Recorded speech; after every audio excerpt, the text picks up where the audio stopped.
To understand the shock of August 2024, you have to look at Nahid Islam. In July, he was a 26-year-old sociology student at Dhaka University.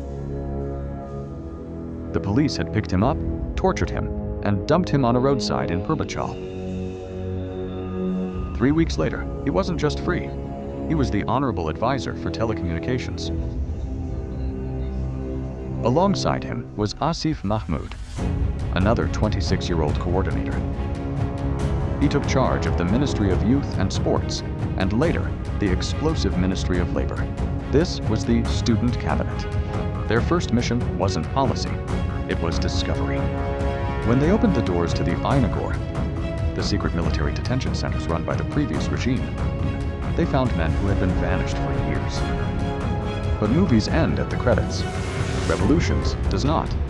Morality is a powerful starting point. It is not a plan.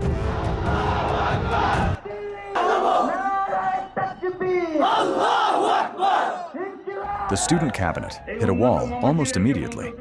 The bureaucracy, filled with 15 years of Awami League appointees, fought back. Files went missing. Police refused to patrol. Asif Mahmud, the 26-year-old labor advisor, found himself flying by helicopter to Ashulia. His job? To calm down thousands of angry garment workers who saw the revolution as a chance to burn down factories.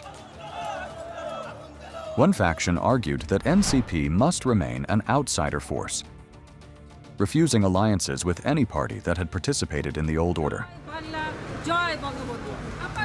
Another argued for pragmatism, pointing out that Bangladesh's political map was still dominated by the Awami League's shadow, by BNP's networks, and by Islamist and left blocs preparing their own comebacks.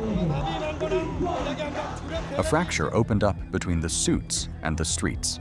Hasnat Abdullah and Sarjiz Alam began to publicly criticize the very government their friends were running. They demanded a ban on the Awami League. Nahid Islam, bound by the oath of office and international pressure, had to argue for due process. In this landscape, the interim government played a careful role. It opened up media and access to public audit data, youth employment figures, and invited all parties to policy roundtables. Yunus and his advisors insisted that the best way to honor the movement was to avoid turning it into another arm of the state. Movements rarely stay in the streets. They either fade or they learn to file paperwork.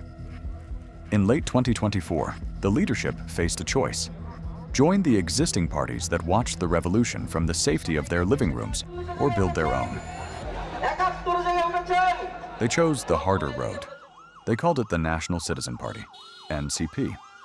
In late 2024, youth organizers from Dhaka, Chattogram, Rajshahi, and several district towns began to meet under a working title that would later become the National Citizen Party, or NCP.